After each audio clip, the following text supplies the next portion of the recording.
Bonjour à tous, nous allons donc débuter ce webinaire. Si tout le monde est bienvenu à tous, du coup on va passer une petite heure ensemble. Donc on va passer une heure aujourd'hui sur l'intervention de deux intervenants et vous pourrez leur poser l'ensemble de vos questions à la suite de leurs interventions. Donc il s'agira de présenter un retour d'expérience et des outils dédiés au captage des déchets à la sortie des réseaux d'eau. Une seconde. Donc, je vous rappelle simplement pour la règle de base, vous êtes tous habitués maintenant, j'imagine. Mais donc, pour poser vos questions, là, on est en format webinaire. Vous n'aurez pas la possibilité de prendre la parole ni d'activer vos webcams. Par contre, n'hésitez vraiment pas tout au long des interventions respectives de chaque intervenant à poser vos questions dans le fil de la discussion. Et puis, on aura un moment à la suite des interventions pour pouvoir leur transmettre vos interrogations et pouvoir y répondre. Et je rappelle à tous également que ce webinaire est enregistré, le chat également, et on mettra en ligne à la suite de cet événement le replay sur notre site internet. Donc, nous sommes aujourd'hui, je suis accompagnée d'Aurélie Ruffinati, directrice de la direction de transition écologique des territoires. Moi, je serai en charge de l'animation du webinaire. Et puis, nous sommes accompagnés de Romain Tramois, qui est chercheur au laboratoire eau et environnement de système urbain à l'Université Paris-Est Créteil et qui est également l'initiateur à l'initiative de la plateforme DataPlast. Vous en saurez plus tout à l'heure. Et également Sébastien Vanier, donc chargé d'exploitation réseau à la direction assainissement de la métropole Rouen-Normandie. Voilà, ce seront nos deux intervenants qui vont nous présenter leur retour d'expérience et les outils. Je vous dis simplement, donc, avant de leur laisser la parole, c'est eux qui auront vraiment le temps de parole aujourd'hui pour présenter leur contenu. Je vous rappelle simplement quelques mots sur l'agence et puis dans quel cadre, dans quelle mission s'inscrit ce webinaire particulièrement. Donc, la RBE, pour rappel, c'est une agence qui a plus de 40 ans maintenant. C'est un syndicat mixte et notre mission principale, c'est de mobiliser tous les acteurs et accompagner les territoires de la région dans la transition écologique et la préservation de la biodiversité. Nous sommes une équipe de 44 agents. On est répartis dans plusieurs champs d'intervention. On accompagne à la fois les collectivités. On a aussi une mission d'information, de formation à travers des observatoires. On a également pour mission d'améliorer et valoriser les connaissances à travers des retours d'expérience, etc. Et puis, nous animons deux réseaux au sein de l'agence, le réseau des parcs naturels et des gestionnaires de milieux naturels en région et le réseau des gestionnaires de milieux aquatiques. Vous retrouverez tous les chiffres clés également qui seront mis dans la présentation en ligne et à disposition à la suite de l'événement.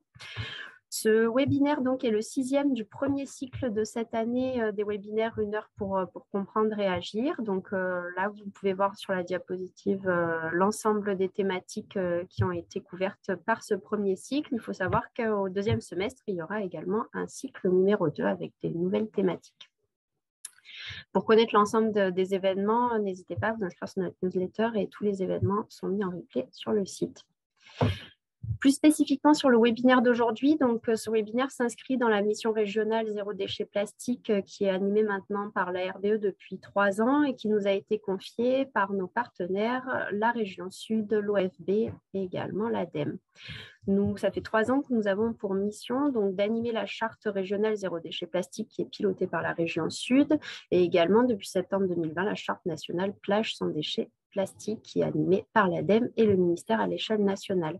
Ces deux dispositifs qui vous sont proposés en région, ils ont 3 objectifs communs, à savoir vous engager chacune des cibles dans la sensibilisation à la prévention des déchets plastiques, dans la diminution de l'usage des matières plastiques et également dans la meilleure gestion des déchets plastiques en région.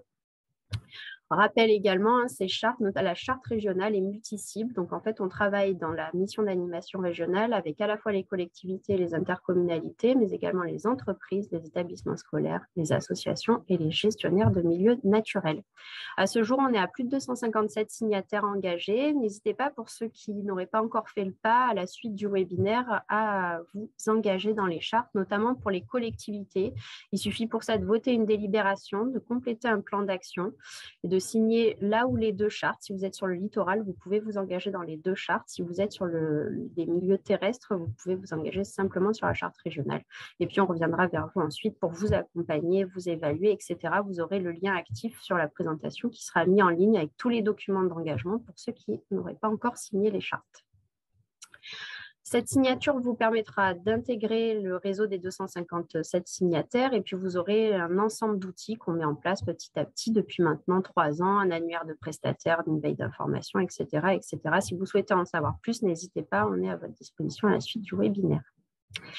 Je vais laisser rapidement la parole donc à nos deux intervenants que je remercie à nouveau d'être présents parmi nous aujourd'hui. Donc Romain Tramois, chercheur au LESU, également gestionnaire de la plateforme DataPlast, et Sébastien Vanier, chargé d'exploitation de la direction assainissement de la métropole de Rouen-Normandie. Donc ils vont nous faire une présentation à 2 voix. Je crois que c'est Romain qui va débuter, puis ensuite Sébastien prendra la main. Et il me semble que c'est Romain qui terminera. Voilà. N'hésitez pas encore une fois à poser toutes vos questions sur le fil de discussion dès à présent et on reprendra petit à petit à la suite des interventions les questions que vous aurez posées. À vous, Romain, Sébastien, je vous laisse la parole. Bonjour à tous et merci beaucoup pour l'invitation. Bonjour à tous. Est-ce que vous voyez bien la présentation? Donc, alors, comme Claire tu peux mettre en... Si tu peux je mettre mets en en... grand. Oui. Voilà, parfait. Super. Voilà, ok.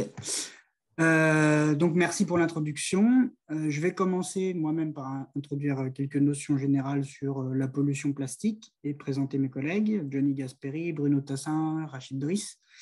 Johnny est chercheur à l'Université Gustave Eiffel à Nantes, ancien du LESU, et Bruno et Rachid sont du LESU, et tout ce que je vais présenter là sont issus de travaux communs qui font consensus parmi nous. Alors, tout a débuté au début des années 50 avec l'avènement d'un nouveau mode de vie basé sur le tout jetable, et le plastique était la matière idéale pour ce nouveau mode de vie qui simplifiait la vie. Et la conséquence, c'est une croissance exponentielle de 4% par an de la production et de la consommation de plastique. Ça veut dire que cette production, elle double tous les 20 ans. On est aujourd'hui à près de un peu plus de 400 millions de tonnes par an si on inclut les fibres en plastique. La conséquence de cette surconsommation, surproduction de plastique, c'est qu'on en retrouve une petite partie dans l'environnement. Vous avez ici une grande carte mondiale qui date de 2021, qui est très récente, sur l'estimation des flux de macroplastiques, des plastiques supérieurs à 5 mm, les déchets, qui sont convoyés en mer via les rivières. Alors, l'avantage de cette pollution, contrairement au CO2 ou à d'autres pollutions micropolluantes, voit tellement bien qu'une des méthodes pour estimer ces flux est de compter les macroplastiques depuis un pont sur une rivière. Vous avez dans le petit cadre des résultats d'études de comptage en Europe avec les 5 premiers objets qui sont tous en plastique, en bleu. Donc, plus de 80% des objets comptés sur les rivières sont faits en plastique, avec des sacs, des bouteilles, des morceaux de polystyrène, des fragments non identifiés, etc., etc. Mais ce qu'on remarque principalement sur cette carte, c'est qu'à l'échelle mondiale, les grosses sources de flux de plastique sont situées en Asie du Sud-Est, tout simplement parce qu'on a une très grande concentration de population et des systèmes de collecte et de gestion des déchets moins développés que chez nous. Ce qui aboutit à une fuite minime par rapport à la production et à la consommation mondiale de plastique, entre 0,2 et 0,8% à l'échelle mondiale, et en France, ce serait plutôt aux alentours de 0,02% de la consommation en moyenne par habitant. Alors, ce transfert des plastiques du continent à la mer, il ne se fait pas du tout de manière linéaire. Vous avez ici une vidéo qui montre des trajectoires de déchets plastiques flottants dans l'estuaire de la Seine. Et ces déchets, en fait, ils vont se déposer sur les berges, être remobilisés, puis repartir à l'amont, repartir à l'aval, et tout ça au gré des marées, des grandes marées, et puis d'événements extraordinaires comme les crues, qui vont pouvoir, in fine, transférer les plastiques en mer. Mais ce transfert, il peut prendre plusieurs dizaines d'années. On l'a remarqué avec quelques déchets qui comportaient des dates qui remontaient jusqu'aux années 70-80. Donc d'abord, les déchets, avant de finir en mer, ils s'accumulent parfois très longtemps dans les rivières, en particulier dans les zones interfaces au continent avec les estuaires. Vous avez ici une photo d'août 2019 sur une berge dans l'estuaire de la Seine, Donc, on n'a pas grand-chose à envier des zones les plus polluées au monde, puisque la pollution, elle est concentrée sur les berges, au milieu des débris organiques qui se déposent au gré des marées.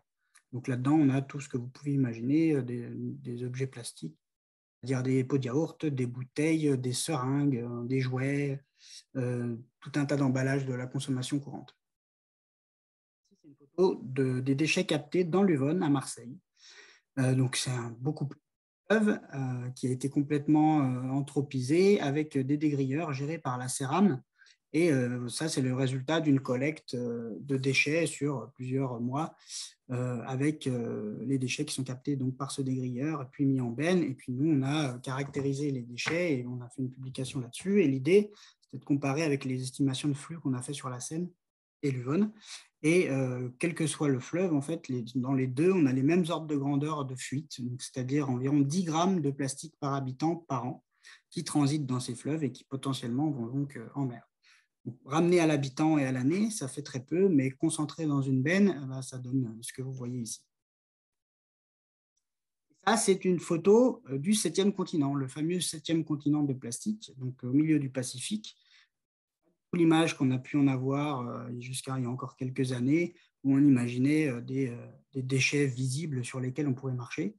En fait, la concentration de plastique là-dedans, c'est d'abord des microplastiques, donc inférieurs à 5 mm. Il y a assez peu de macroplastiques et la concentration est très largement inférieure à ce qu'on peut retrouver dans la Seine ou dans l'Uvonne, par exemple. Donc, vouloir aller chercher ces plastiques très loin, ça coûte très cher pour très peu de résultats. Alors, vous avez tout un continuum de taille dans les plastiques. J'ai commencé à parler des macroplastiques, mais aussi des microplastiques. Et maintenant, on parle même de nanoplastiques. Et tout au long de ce continuum de taille, vous avez également un continuum de risques et puis d'impact.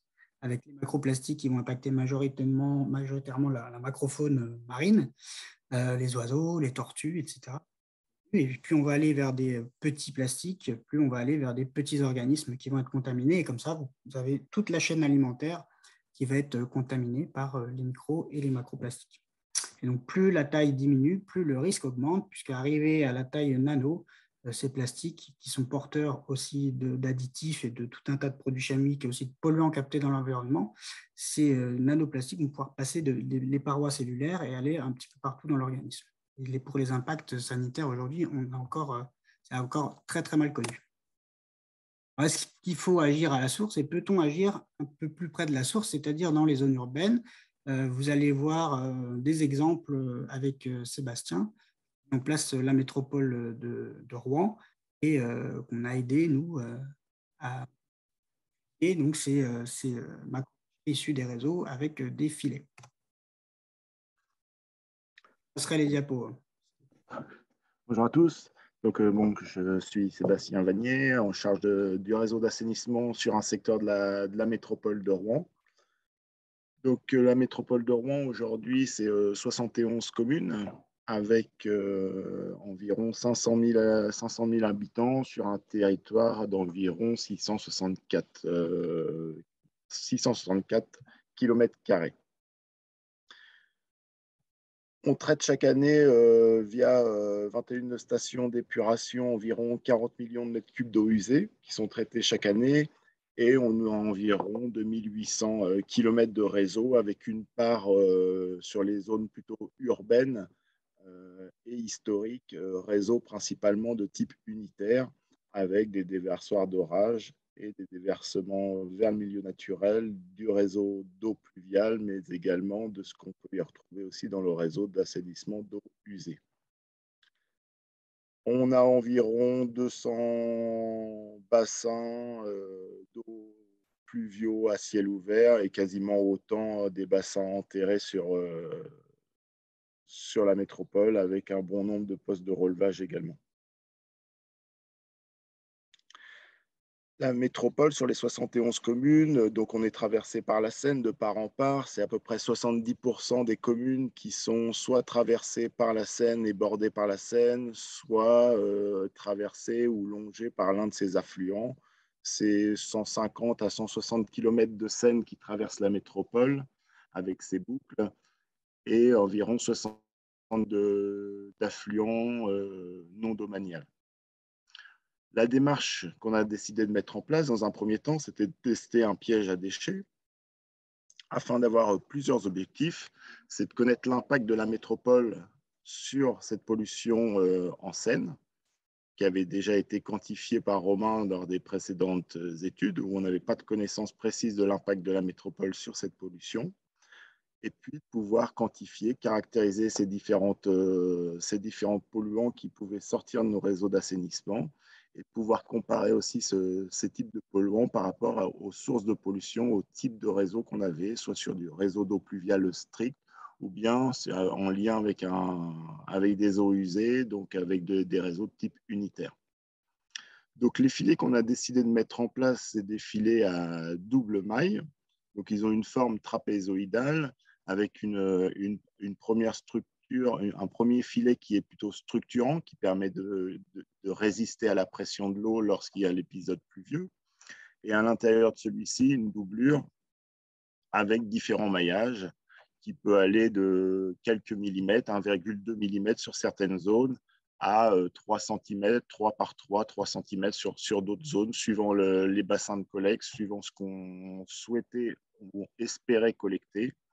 Mais suite à nos premiers retours, on se rend compte qu'il n'y a pas forcément un grand intérêt d'avoir tant de maillage que ça, et plutôt de se concentrer sur les macro-déchets avant de pouvoir collecter tous nos micro-déchets qui sont automatiquement arrivent à être piégés par le reste des déchets collectés à l'intérieur.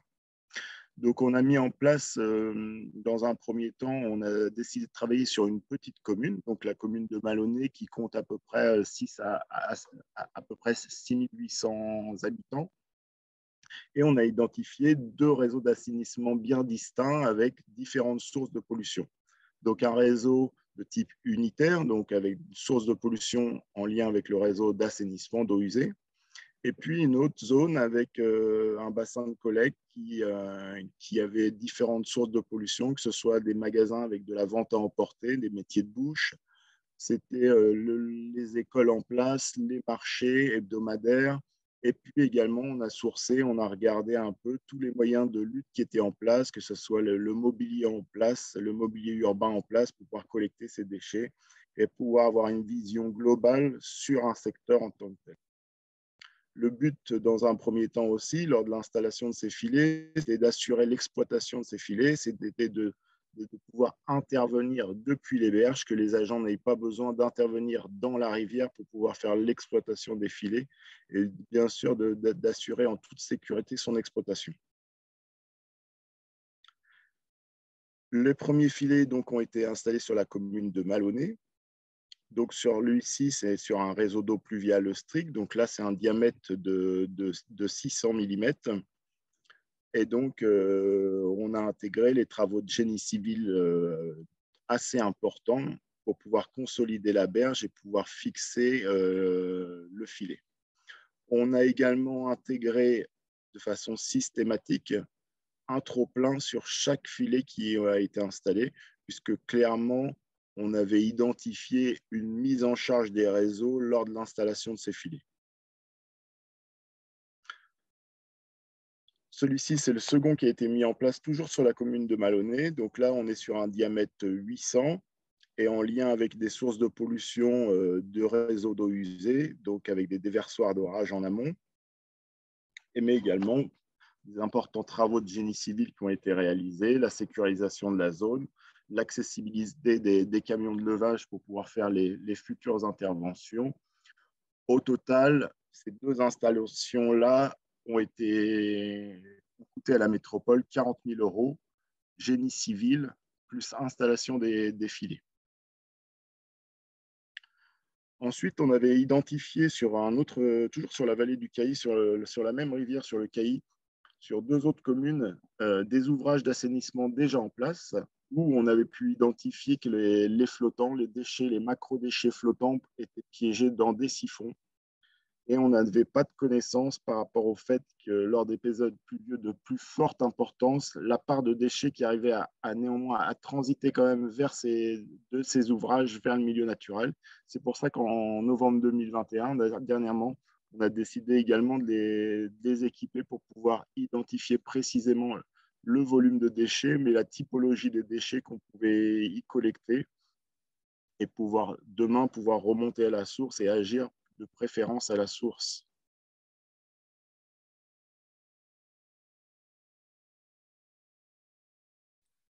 Je reprends la main sur effectivement la typologie, la caractérisation des macrodéchets. Vous avez ici à gauche une photo. Donc tout ça, c'est dans le cadre du projet de recherche Plastoc qui visait à quantifier les flux de macrodéchets issus des eaux urbaines. Dans le camion à gauche, c'est le contenu d'un filet qui a été vidé à Goussainville sur un réseau d'eau pluviale de 2600 mm et avec un filet de maille 3 cm. Donc, vous voyez bien que ce qui est collecté, c'est un amalgame de matière organique, de sédiments et de déchets anthropiques. Donc, tout ça est très, très sale, on va dire. Et donc, ce n'est pas du tout évident de caractériser comme on peut le faire sur des déchets qu'on collecte sur les berges, par exemple, ou au sol, qui sont des déchets relativement propres. Donc, la première étape consiste à laver ces déchets, puis ensuite les sécher avant de les caractériser. Alors, quand vous avez un filet qui fait 2 tonnes, on ne peut pas le faire sur les 2 tonnes, évidemment, et aller chercher les mégots dans ces 2 tonnes. Ça prendrait des semaines entières, donc ce n'est pas jouable. Donc, on ne prend qu'un échantillon de quelques dizaines de kilos humides qu'on va laver, sécher, caractériser. Et donc, vous avez un exemple de caractérisation avec différentes boîtes dans lesquelles se trouvent différents déchets classés par catégorie, donc selon une catégorie internationale qu'on appelle OSPAR DCSMM ou TSGML, et qui évolue de temps en temps au gré des dernières remontées de terrain.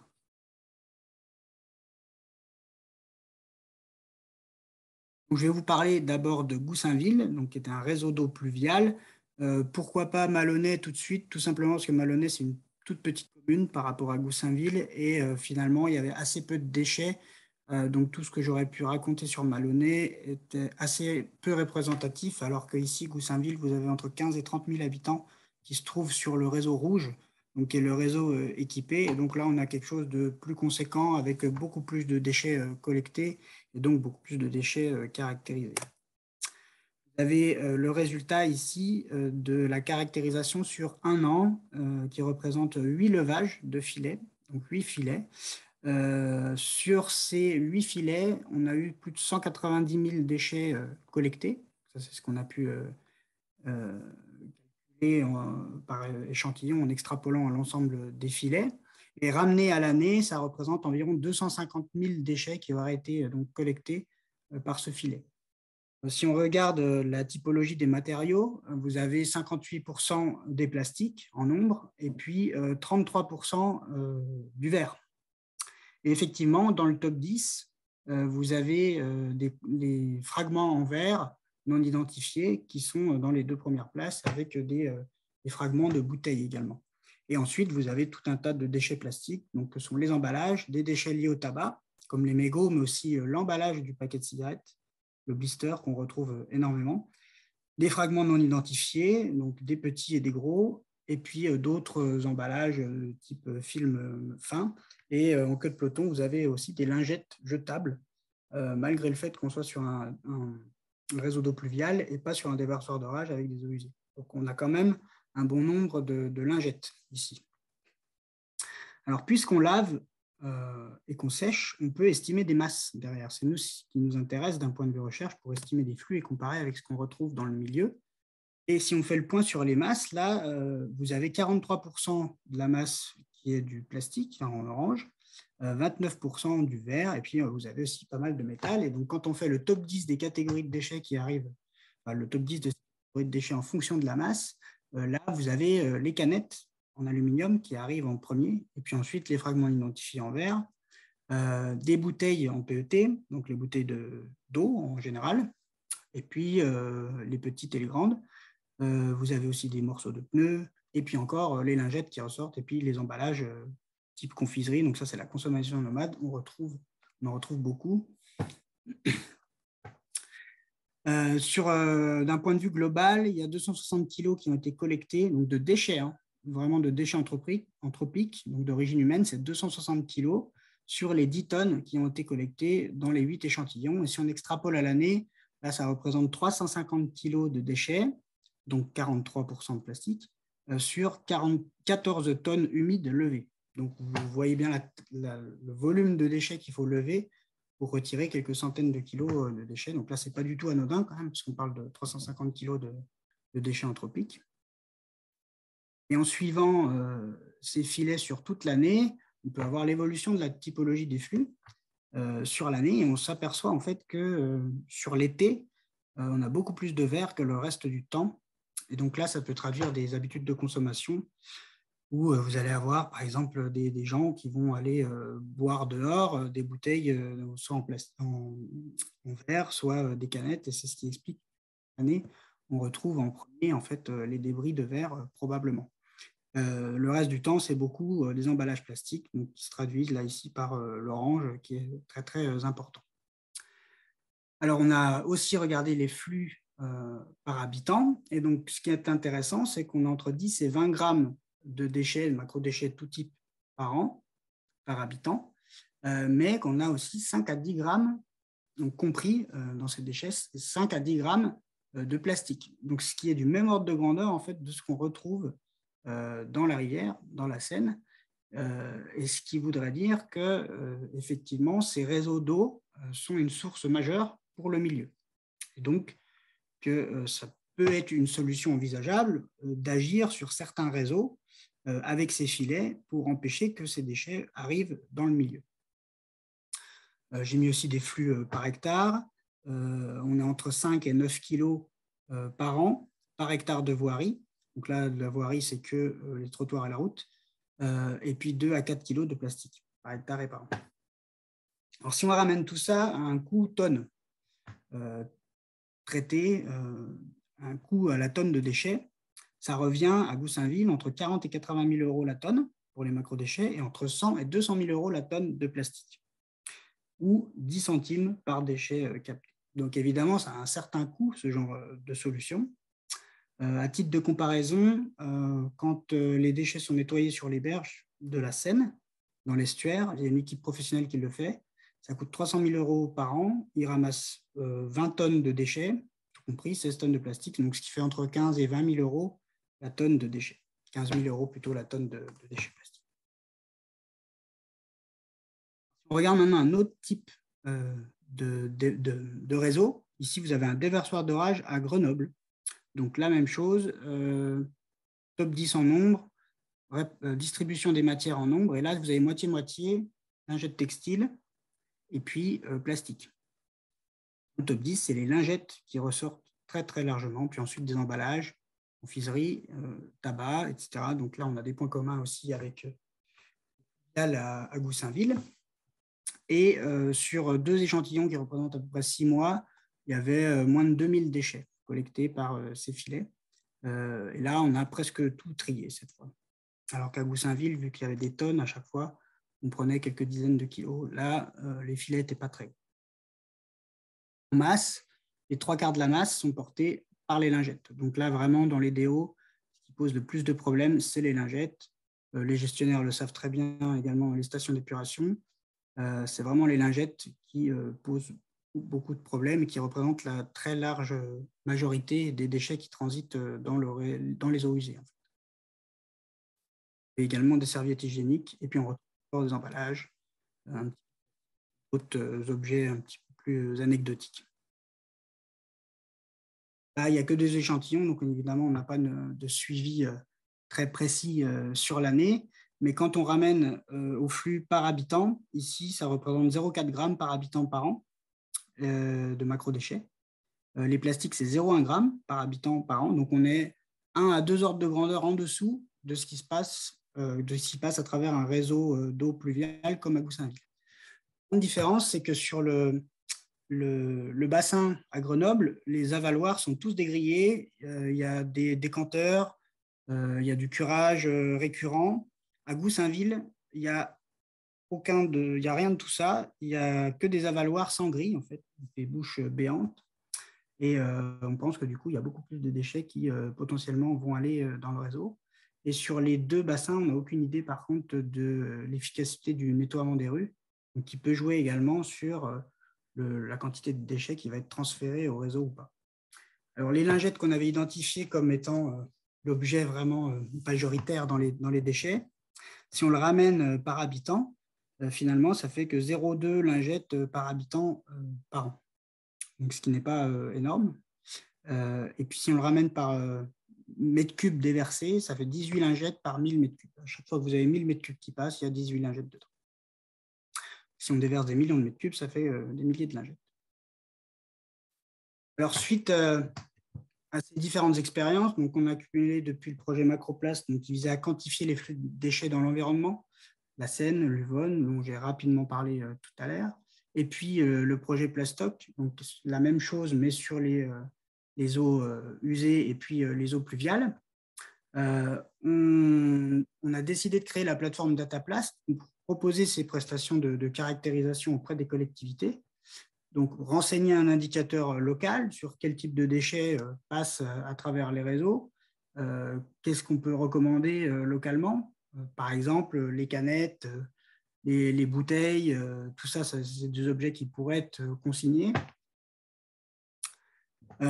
L'idée, c'est de ne pas perdre la main sur les données générées par une telle plateforme en agrégeant les données des différentes collectivités pour faire remonter donc, cet indicateur auprès des institutions et là, alimenter les politiques publiques de réglementation donc bien en amont.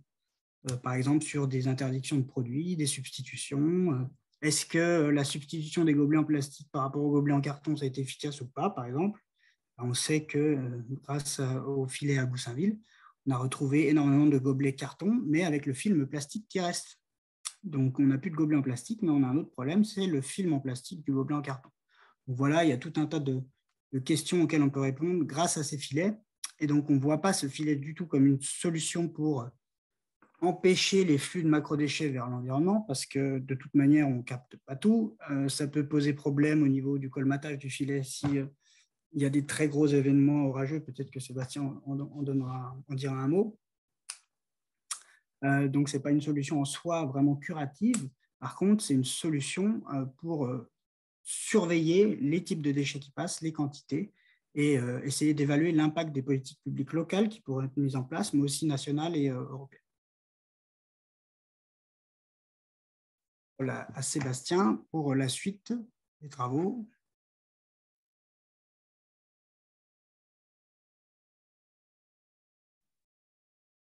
C'est bon. Donc, suite aux travaux sur les communes de Malonnet et puis les autres communes sur le long du Caïd, l'affluent de la Seine, on a décidé en novembre 2021 de s'attaquer à des plus gros exutoires sur des bassins de collecte bien plus importants avec des rejets directement en Seine. On s'était fait la main, on va dire, sur la vallée du Caïd avec des petits filets, on va dire, de taille moyenne. Et on a mis en œuvre l'expérience, les différentes analyses qu'on avait pu faire sur des plus gros exutoires directement en Seine. La problématique qu'on a eue lorsqu'on est installé en Seine, c'est qu'il y a la navigation fluviale, il y a le stationnement des différentes péniches, il y a les problématiques de double marée, on a 2 marées par jour. Les débits de la Seine qui sont très importants suivant les périodes hivernales. Donc voilà, donc on s'est attaqué à plusieurs exutoires et notamment celui-ci qui fait 2 mètres de hauteur sur 3 mètres de large. Donc là, on l'a équipé d'un double filet pour éviter la pression dans un seul et même filet, avec un système de surverse sur la partie supérieure, au-dessus des garde-corps, permet, lors de la mise en charge, lors d'épisodes pluvieux importants, de pouvoir s'extraire des flux d'eau pour éviter les problèmes d'inondation en amont. Donc cet ouvrage, c'est en lien avec des déversoirs d'orage. L'intégralité des filets que nous avons installés en Seine sont tous en lien avec des déversoirs d'orage. Donc celui-ci, c'est un autre qui mesure à peu près 2,90 m de hauteur sur 1,90 m de large. Et celui-là, il a été implanté avec un seul et même filet. On a connu un désordre sur celui-ci, puisqu'on a eu un épisode pluvieux de très forte importance. Alors, pas là ce week-end, puisque notamment ce week-end, on a été impacté également par des épisodes pluvieux de forte importance. Mais précédemment, il y a un mois ou deux, où la structure métallique s'est arrachée, finit au fond de la Seine, avec le filet.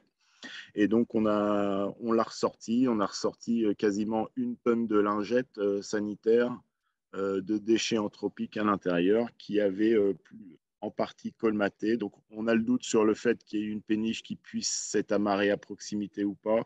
Bon, on pense plutôt à la force de la pression qui s'est exercée sur l'ouvrage, et la surverse sur la partie supérieure qui est éventuellement dysfonctionnée. Depuis, le filet a été remis en place, la structure métallique a été renforcée, et donc il se remplit toujours de façon assez importante, comme un peu sur les sites de Goussainville, où on est vraiment là sur des zones de collecte très importantes qui récupèrent sur toute la rive sud de Rouen jusqu'à des communes périphériques, qui est en lien avec plein de surverses de réseaux. Donc, dès qu'il y a un épisode pluvieux de forte importance, les grosses précipitations sont les grosses sources de pollution de façon systématique. On se rend compte que les petites pluies, de façon générale, on a très peu de déchets. Les filets collectent très peu de déchets. Dès lors qu'on a des événements pluvieux de plus forte importance, soudain, c'est là qu'on a un apport de pollution plus important.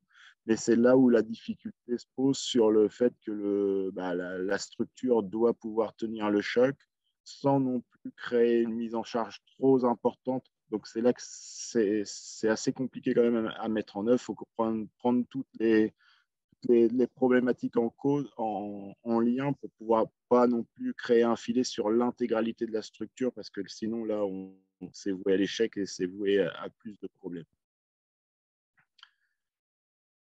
Ces deux installations-là ont été installées sur une commune le long de la Seine également. Donc là, on est pareil sur un diamètre 1000 et un diamètre 800. Donc on a essayé d'intégrer ça sur la canalisation de façon directement installée sur la canalisation pour limiter les coûts en génie civil.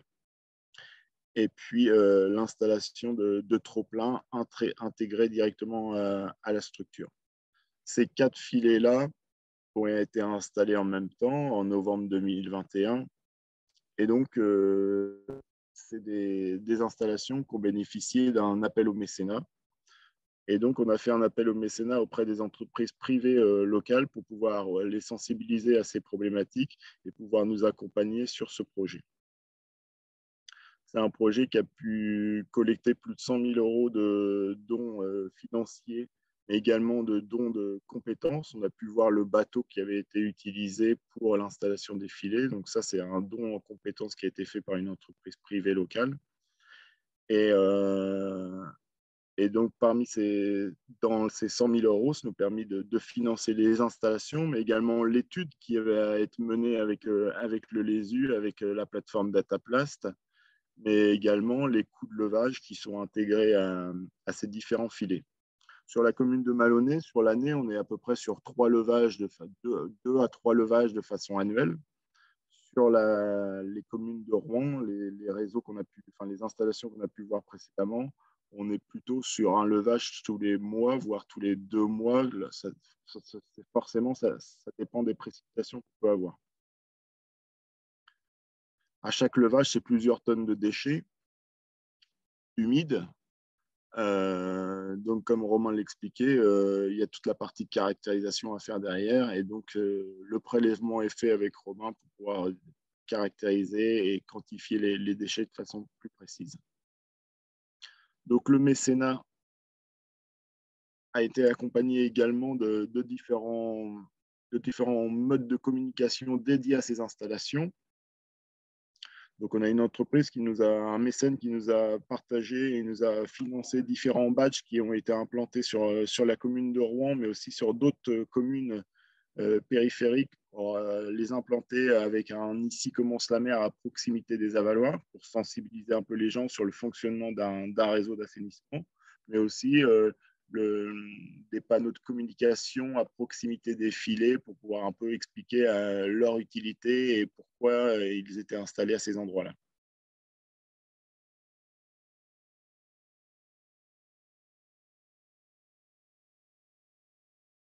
On est d'accord avec Romain, je pense, de dire que le filet, ce n'est pas la solution miracle. Il a son intérêt à être installé, mais sur un bassin de collecte bien identifié, avec des sources de pollution bien importantes. À la sortie d'un lotissement, il n'y a aucun intérêt d'aller installer un filet, clairement. Entre les coûts d'exploitation, les coûts d'installation, il n'y a aucun intérêt à aller installer un filet. On peut se rendre compte que nous, sur la métropole, on a plusieurs milliers d'exutoires, aussi bien en Seine, mais aussi sur les différents affluents. On n'imagine pas d'équiper l'intégralité de nos exutoires, mais d'identifier les plus grosses sources de pollution pour pouvoir vraiment lutter à ces endroits-là de façon plus précise. En fait, il a tout à fait bien défini le paradoxe du filet, c'est que les déchets sont transférés par les plus grosses pluies, mais ces plus grosses pluies engendrent un colmatage rapide du filet et donc une montée en charge du réseau, et au pire, on inonde les quartiers, quoi. Donc, c'est vraiment ce paradoxe, et c'est ce qui fait que du coup, ce n'est pas une solution miracle. Et si on n'avait qu'une approche curative, on sait qu'on ne pourrait pas du tout résoudre le problème seulement avec les filets. Par contre, d'un point de vue recherche et puis monitoring sur les types de déchets qui sont générés dans la zone urbaine et qui vont potentiellement aller dans le milieu, là, c'est un très bon outil parce que contrairement aux collectes qui sont faites sur les berges, par exemple, on a beaucoup plus de facilité, alors une fois que tout est lavé, à identifier les types de déchets parce qu'ils sont les plus proches de la source, donc ils sont moins dégradés. On arrive à avoir plus d'informations sur quel type de déchets sont générés à l'échelle locale, puis en agrégeant à l'échelle nationale. Merci. Alors, j'ai déjà commencé à regarder les questions. Je sais Oui, pas. merci beaucoup. Et si tu veux, je vous ai collecté un peu. Merci pour votre intervention à deux voix. Là, c'est super intéressant. Si ça vous va, je vous pose un peu les questions qu'on a collectées depuis le début. Et puis, n'hésitez pas, les participants, à continuer à poser les questions. Ce moment-là, et on va clôturer sur vraiment un moment de questions-réponses. Donc, n'hésitez pas si vous en avez d'autres. Il y avait une première question centrale, hyper récurrente parmi les collectivités qu'on accompagne et qui sont engagées dans les chartes plastiques. C'est notamment le nerf de la guerre, le financement. Donc, Sébastien, tu as bien dit que vous avez été financé par notamment du mécénat privé. Est-ce que vous avez, vous, d'autres pistes également? Enfin, est-ce qu'il s'agit d'un complément de financement? Est-ce que vous avez eu d'autres pistes, notamment des subventions publiques Non, on a eu du financement privé, on a aussi répondu à des appels à projets auprès de l'Agence de l'eau Seine-Normandie, donc qui nous ont aussi financé à 80% l'installation et la mise en place d'un filet sur Rouen. Donc ça, c'est ce qui a pu être fait avec les institutions. Mais bizarrement, c'est un des premiers, enfin bizarrement ou pas, mais c'est un des premiers projets où on a autant de demandes de financement auprès des acteurs privés. Et c'est également, au-delà d'un moyen de monitoring, mais aussi, c'est vrai qu'on en capte une part quand même assez importante, mine de rien, hein, puisque cumulé, nous, on est à plusieurs tonnes humides, mais quand on va extraire la partie pollution plastique, on aura un volume assez important au bout d'un an sur la partie de Rouen principalement. C'est de l'ordre du pourcent par rapport à la masse humide, voilà. les déchets plastiques. Mais au-delà de ça, c'est aussi un moyen de communication hyper intéressant auprès de la population, auprès des élus, auprès des entreprises privées, parce que rarement on s'intéressait au réseau d'assainissement. Quand on fait une route neuve, en général, on s'intéresse au mobilier urbain, aux pavés qu'on va mettre, à l'éclairage qui va être mis en place, mais rarement au réseau d'assainissement qui passe inaperçu. Et là, ça a été l'occasion de mettre en lumière le réseau d'assainissement, mettre aussi en lumière le fonctionnement d'un réseau d'assainissement. Peu de gens on connaît. Pour eux, jeter un mégot dans un avaloir, ça va directement à la station d'épuration, et la station d'épuration est là pour traiter les mégots ou les déchets, alors que ce n'est pas du tout le cas. Et donc, ça nous a permis aussi et ça nous permet aujourd'hui de pouvoir communiquer sur les flux qui peuvent transiter par nos réseaux et de pouvoir aussi communiquer auprès des riverains sur le fait du fonctionnement du tout à l'égout, mais qui n'est pas un tout à l'égout. Tout n'est pas fait pour aller dans l'égout, quoi. Ok, super, merci. Sur les financements, donc il y a un autre volet du projet Plastoc, donc là c'est le projet de recherche, qui était de proposer au ministère des indicateurs de la pollution en macrodéchets dans l'environnement. Et donc parmi ces indicateurs, on a proposé justement les filets en sortie de réseau pour construire un indicateur au plus près des sources urbaines, donc à la sortie du réseau. Et donc dans l'idée, c'est que ça soit financé par les filières REP, et donc par les éco-organismes, mais tout ça, ça doit être mis en place. Chaque filière REP a son propre éco-organisme, ils ne sont pas fédérés, ils ne travaillent pas ensemble. Ça, vous avez tous pu le constater, je pense, du point de vue des collectivités. Donc, à mon avis, ça va être assez compliqué à mettre en place. Il faudra qu'il y ait une volonté politique forte au niveau national.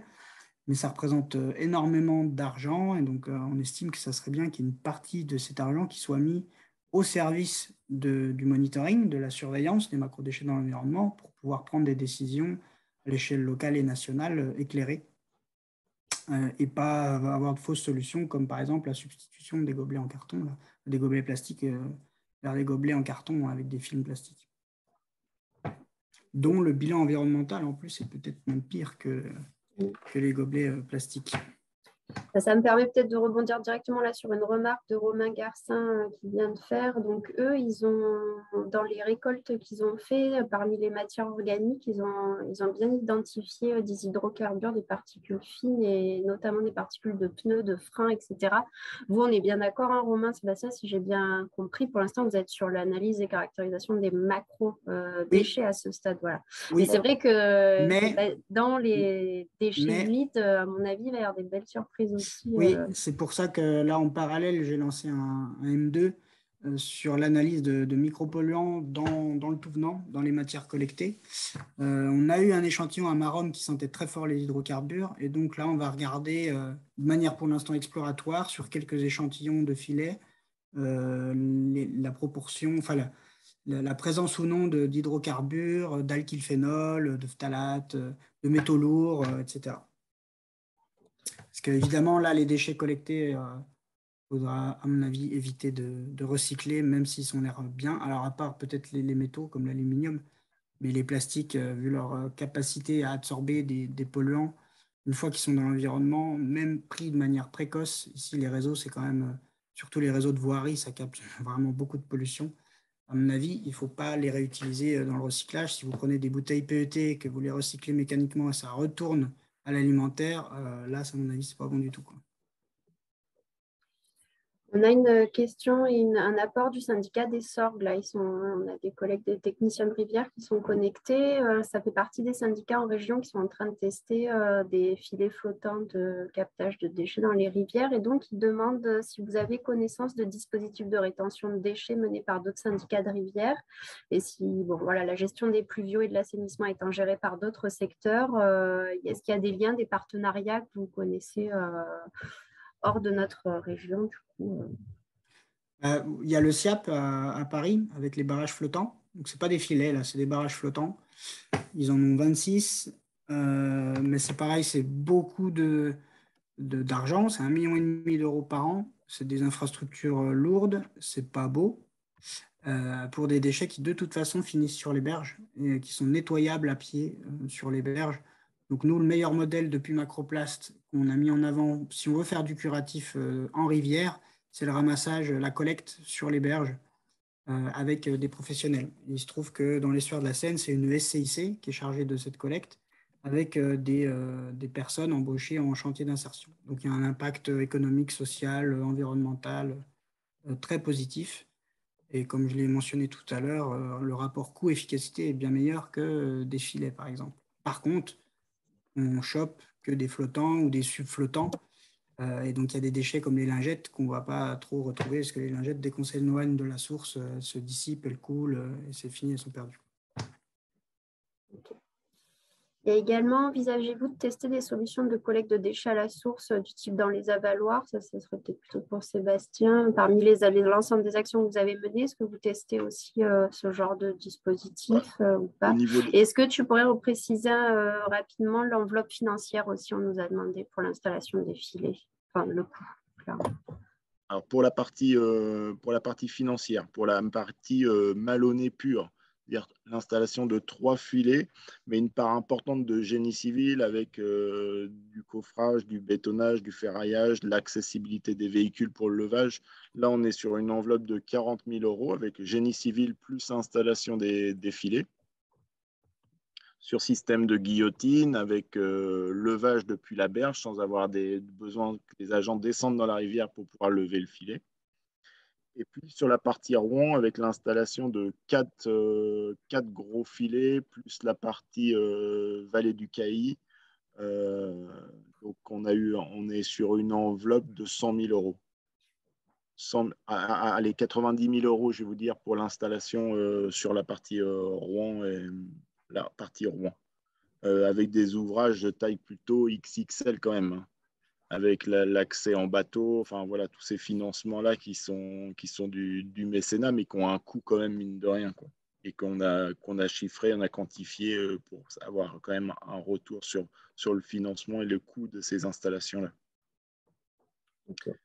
Et la deuxième question, c'était la deuxième les question, avaloirs. sur les avaloirs, parce voilà. qu'on a sur le territoire de Marseille une expérimentation qui est en cours, qui a été faite avec des... Moi, j'ai une vision des avaloirs. Déjà, si tous les avaloirs étaient décantés et siphonnés avec des systèmes de dégrillage sur l'ouvrage en fonte, je pense que déjà, rien qu'avec ça, et ensuite avec un entretien minimum, je pense, nous ici, on est sur l'entretien annuel de tous nos avaloirs sur la métropole sur les 71 communes. On passe de façon annuelle sur tous les avaloirs. Et donc, déjà, en passant de façon annuelle sur les différentes décantations, sur là où c'est siphonné, déjà là, ici, on capte de nombreux déchets. Je sais pas, j'imagine mal des systèmes de filtration ou alors de déconnexion du réseau avec des systèmes d'infiltration à la source où on peut stocker la pollution directement sur la source. Okay. Il y a quelqu'un qui demande si vous aviez fait des tests sur des zones de centre urbain avec des plus petits filets de l'ordre de 3-5 mètres cubes et qu'est-ce que vous pensez? Est-ce que ça peut être pertinent d'après vous? Non, on n'a pas testé. Ouais, non, là, ça, on n'a pas testé. Mais ce qui va influencer la quantité de déchets générés et potentiellement transférés au filet, ça va être la fréquentation du bassin, la population. La présence de la population, puisqu'on ramène les flux, nous, par habitant. Donc, on a lié tout de suite la quantité de déchets au nombre d'habitants. Mais si on se concentre vraiment sur des petits bassins, donc des petits centres urbains où il va y avoir beaucoup de fréquentation, potentiellement beaucoup de consommation nomade, effectivement, là, on pourra peut-être augmenter du coup cette quantité de déchets générés par habitant s'il y a beaucoup de fréquentation. Donc là, peut-être que ça peut être utile, mais faudrait voir, faudrait tester. Ouais. Là, comme ça, on n'a pas de données directes sur des petits centres urbains. La particularité de ces ouvrages-là aussi, ce qui est intéressant, c'est que c'est des ouvrages qui peuvent être mobiles. Alors, pas la partie structurelle, forcément, elle reste tout le temps en place, mais le filet, il peut être déplacé sur d'autres exutoires pour pouvoir identifier d'autres sources de pollution pour pouvoir agir à la source. De toute façon, il n'y a qu'en agissant à la source qu'on obtiendra des résultats. Le problème, c'est qu'agir à la source a des conséquences à long terme et que le fait de mettre le filet, ça limite, là, on va dire, entre guillemets, ça limite la pollution en attendant d'avoir des premiers résultats. Mais on peut identifier des problèmes très locaux aussi avec le filet. Par exemple, sur Goussainville, avec ce verre là, sur l'été, là, il y a peut-être quelque chose à faire au niveau de la communication, de la sensibilisation auprès du public les soirs d'été, par exemple. Mais on n'est pas allé vérifier, là. C'est plus notre boulot. Et le problème, c'est qu'on n'avait pas de collaboration directe avec la ville de Goussainville. Okay. D'ailleurs, ça me permet de rebondir. Il y avait eu la question d'un collègue qui est connecté de Barcelone là, qui nous demandait si les filets étaient réutilisables après levage et collecte des déchets. Donc oui, les filets, comme vient de le dire Sébastien, on pourrait même penser à ce qu'ils soient mobiles, entre guillemets, si les installations si les exutoires sont aménagés. Il y avait également une question sur les autorisations, parce qu'il me semble avoir des questions de communes chez nous. Quelles sont les autorisations nécessaires pour installer les filets? Alors, nous, on a passé en commission nautique pour l'installation en Seine. pour justement valider avec les différents acteurs auprès de la préfecture par rapport à la navigation fluviale, au stationnement, parce qu'on a été obligé d'interdire le stationnement au droit du filet pour pouvoir l'implanter. Donc on a été obligé de partir sur une expérimentation de 2 ans, puisque clairement, si on avait dit qu'on le laissait en place pour une plus longue durée, on n'aurait pas eu les autorisations. Donc là, on a une autorisation de 2 ans pour pouvoir déjà mettre le sujet sur la table, identifier et d'avoir une meilleure connaissance des pollutions qui peuvent sortir de nos exutoires. Donc voilà pour la partie Seine. Ensuite, on est sur 2 zones. On est sur une zone Aropa, port de Rouen, et on est sur une zone NF. Donc, ça a été des autorisations auprès des voies navigables de France pour pouvoir avoir aussi les autorisations pour les implanter, qui s'est fait assez facilement auprès d'eux notamment. Hein, c'est de l'administratif. Hein. Une fois que vous rentrez et que vous remplissez les formulaires, c'est toujours vu d'un bon œil. Donc, en général, ça se passe plutôt bien. Et puis sur la rivière, c'est le syndicat de bassin versant et donc c'est des acteurs privilégiés avec qui on a des contacts réguliers avec eux et ça se fait assez facilement et on a eu les autorisations sans documents particuliers. Ok. Il y avait également une question sur, parce que c'est vrai que nous, on est dans une région avec un climat méditerranéen et des crues qui peuvent être très violentes. Au niveau de Rouen, il y avait une question sur vos débits maximum. La Seine, c'est 600 mètres cubes secondes, je crois, non? C'est ça, Romain, si je ne dis pas de bêtises.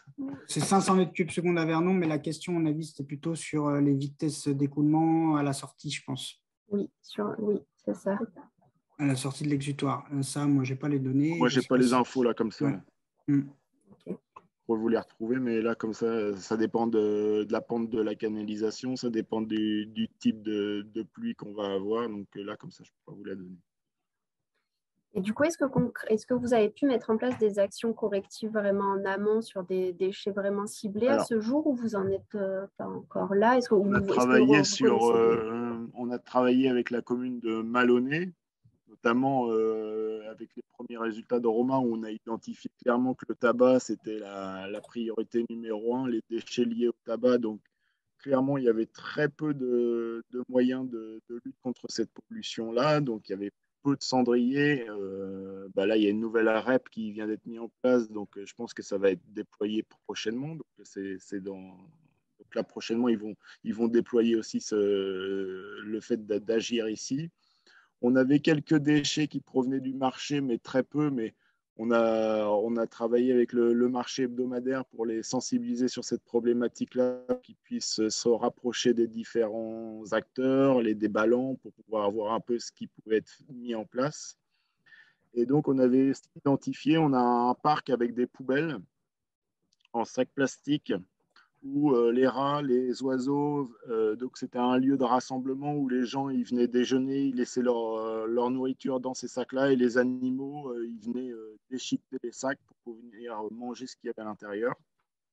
Et donc avec l'entreprise qui nous a vendu les filets, on a travaillé sur un nouveau sac qui puisse non seulement parce que la solution, ce n'était pas de fermer complètement ce mobilier urbain, parce que dans le plan Vigipirate, on doit avoir un visuel permanent sur ce qui se passe dans la poubelle. Donc le but, ça a été de mettre un sac transparent, suffisamment résistant aux agressions extérieures, et qui puisse éviter d'être déchiré, et que les déchets se retrouvent au sol, puis ensuite vers le milieu naturel. Donc là, c'est aussi en expérimentation sur la zone. Donc on en a mis en place une petite dizaine, pour pouvoir avoir un peu un premier retour d'expérience sur ce dispositif qui s'adapte sur du mobilier urbain déjà en place, quoi. Oui, c'est réutilisable, c'est ça la grande différence. C'est qu'il est vidé et remis tout de suite. On prend le sac renforcé, on le vide dans un contenant et on le remet en place. Okay. Donc ça limite la consommation de plastique à usage unique et ça permet de résister aux agressions extérieures. Et comme vous le disiez bien tous les deux, de toute façon, on voit bien que ces caractérisations-là sont essentielles pour mener des actions préventives par la suite. Et on a des questions concrètes sur, notamment pour Romain, concrètement, où se font les caractérisations, par qui, quel est le coût de levage et d'une caractérisation, pour le coup. Si une collectivité demain en région connectée aujourd'hui voulait aller aussi loin que, enfin voilà, mener ce travail de caractérisation, comment ça se passerait? Alors ça a été tout le problème de la logistique au début du projet Plastoc, parce qu'évidemment, nous, on a un labo d'analyse plutôt micropolluant à la base, donc salle blanche, grosse machine qui coûte cher, comme vous pouvez l'imaginer, et donc ramener des dizaines de kilos de trucs vraiment dégueulasses au sein du labo et risquer de polluer tout le labo, je pense que mes collègues m'auraient foutu dehors. Donc, on a acheté un barnum de 12 mètres carrés qu'on a installé sur un parking à l'extérieur. Donc, on est connecté à l'eau courante, malheureusement, parce qu'on a développement durable à l'UPEX. Les grandes administrations, ils ont du mal à s'y mettre. Donc, même récupérer l'eau de pluie, c'est délicat. Et donc, on trie comme ça, on lave sous le barnum. Et j'ai tout monté avec du mobilier de récupération. Alors là, je n'ai pas les photos, mais je pourrais vous les envoyer si ça vous intéresse. De voir comment est-ce qu'on a fait. Pour l'instant, c'est très artisanal et on est en discussion en ce moment avec l'Académie du climat à Paris qui nous prêterait des locaux. Et sinon, l'idée, c'est de trouver des locaux plus pérennes au sein de l'université ou ailleurs localement. Et si vraiment ça se développait et qu'il y avait de la demande, on a possibilité aussi peut-être d'aller ailleurs et de s'implanter au plus près des zones, des collectivités qui vont faire ces demandes, pour éviter de transporter les déchets sur trop longue distance. Grenoble, quand ils m'envoyaient les déchets, c'était par la poste en colis, 2 ou 3 colis de 10-15 kilos. Et moi, je recevais les colis et puis je les traitais. Rouen, vu que je suis plus proche, là, je vais les chercher directement et on prend plusieurs échantillons d'un coup dans des grandes caisses. Voilà. Le coût de levage, alors du coup, ça dépend si votre collectivité elle est en régie publique sur le traitement ou pas. Goussainville, ce n'était pas une régie publique et donc tout le levage était privé, la mise en décharge privée. Donc là, c'était 1 500 € par levage et eux, manque de bol, ils en avaient plein dans l'année. À Rouen, c'est tout en interne, donc c'est plus facile. Voilà, donc ça, c'est les difficultés locales, quoi. Et, nous, on ne fait pas de levage, évidemment, on n'a pas les outils pour, et on ne met pas en décharge non plus, quoi. On fait juste la caractérisation. Et donc, c'est fait par nous. Donc, il y a moi, j'ai aussi une aide qui était stagiaire l'année dernière et qui maintenant est plus ou moins salariée. Et l'idée, ce serait de la prendre de manière plus pérenne en parallèle de ses études. Donc, c'est une étudiante qui m'aide. Il y avait également… Ah, pardon, le coût. Oui, La caractérisation d'un échantillon. L'échantillon, ça va entre 30 et 50 kilos, ça dépend. C'est 550 € si je ne dis pas de bêtises. Donc, c'est tout le travail de laver, aller chercher les déchets, les faire sécher. Et puis derrière, vous avez un rapport pour chaque échantillon, un petit rapport. Puis à la fin, une évaluation sur l'année, sur le suivi qu'on aura fait. Et toutes les données auxquelles on pourra avoir accès au niveau de la collectivité aideront pour amener des réponses plus précises. Vous pouvez poser aussi n'importe quelle question, on s'adapte. Il y avait également des questions sur la durée de vie de ces filets et je sais que vous aviez déjà eu la question à un autre webinaire. Est-ce qu'il y a des problèmes d'attaque de rats, etc. dans les cordages des filets? Alors, durée de vie, on n'a pas, moi, je n'ai pas le retour d'expérience sur la métropole de Rouen, mais on nous estime à peu près à 8 ans l'espérance de vie d'un filet. L'attaque des rats en rivière, c'est plutôt des ragondins qu'on a. Mais le ragondin, il est herbivore. Donc, il mange des végétaux et des produits. Enfin, nous, ce qu'on a dans nos filets, c'est pas ce que lui, il mange. Donc, on a eu des attaques. On ne sait pas d'où elles viennent. Est-ce que c'est une agression qui est liée lors d'un épisode pluvieux avec un déchet plus gros qui viendrait déchirer en partie la première doublure? C'est possible. Est-ce que c'est un animal qui vient de l'extérieur? Bon, on ne sait pas encore. Mais c'est vraiment, en Seine, on n'a rien. Clairement, en Seine, les rats, pourtant, sur Rouen, les rats, il y en a un paquet. On en a 0. C'est plutôt sur la vallée du Cailly où on est un peu plus, notamment sur Malonnet, sur un exutoire où on a eu une agression sur ce. Après, nous, les coûts de levage, nous, on est à moins de 1 500 € sur la métropole. Nous, on est plutôt à 300 à 400 € par levage, par filet, quoi. Et oui, d'où l'intérêt de le faire en régie. Ouais. Et nous, l'intégralité de nos déchets, donc il y a la partie qui est prélevée par Romain. Le reste des déchets, aujourd'hui, nous, on stocke tout ça dans une benne et sur une station d'épuration et on gère ces déchets comme des déchets de dégrillage d'entrée de station d'épuration et ils finissent ensuite en incinération. L'intégralité est incinérée une fois sec. C'est le mieux. Le jus va à la station, le jus d'égouttage va dans la station et une fois les déchets secs, on les emmène en incinération, ce qui nous revient environ à 100 € de la tonne. Ok. C'est la meilleure façon, à mon avis, de gérer ces déchets. Alors, l'autre problème du levage privé à 1 500 € à Goussainville, c'est que ce n'étaient jamais les mêmes personnes en plus qui levaient le filet. Et donc, du point de vue échantillonnage, ça pose évidemment problème parce que vous n'avez jamais la même quantité qui est échantillonnée et puis vous ne savez pas comment il est fait cet échantillonnage. Donc, sur ces résultats de Goussainville, il y a quand même une petite prudence à avoir sur l'échantillonnage à la base, malheureusement.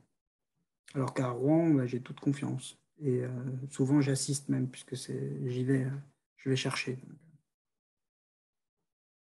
Ok. Comme souvent, de toute façon, on le voit sur les grosses problématiques liées aux pollutions plastiques. On le voit aussi dans la restauration collective. Dès qu'on gère en régie, on peut gagner en financement, évidemment, et puis peut-être en réactivité derrière pour mettre des actions correctives, quoi, ça c'est clair. Je ne sais pas si moi je ne vois plus je crois que j'ai posé à peu près toutes les questions. Si j'en ai loupé certaines, n'hésitez pas, je vois l'heure avancer, je sais que vous êtes assez pris tous les deux et je vous remercie encore pour votre disponibilité. Je crois je vais vous proposer qu'on clôture le webinaire. Je ne vous l'ai pas dit au début, mais évidemment, je crois qu'Aurélie vous l'a bien reprécisé dans le chat. Tout sera mis en ligne, en replay. La présentation également sur notre site internet. On vous les enverra par mail. N'hésitez pas, nous, on reste évidemment à votre disposition sur la mission plastique. Si vous avez des questions, on va continuer à poursuivre. Et pour information, donc dans le deuxième cycle de webinaire qui aura lieu au semestre prochain, on vous fera part de tout un travail qui est en cours sur l'usage, pour le coup, des nudges, des sciences comportementales autour des avaloirs de rue. Voilà, donc ce sera l'occasion de vous présenter également une étape amont des filets présentés aujourd'hui, puisqu'on a bien vu qu'il y a plein d'actions possibles à mettre en place sur ces réseaux pluviaux. Voilà, merci encore à Romain, Sébastien et Aurélie pour le coup de main dans la gestion du chat. À très bientôt et bon après-midi. On est disponible par mail hein, si vous avez des questions, encore des retours. Vous pouvez nous contacter, il n'y a pas de problème. Ok, super, bon, on partagera vos contacts. Merci encore. Merci beaucoup. À bientôt. Au revoir.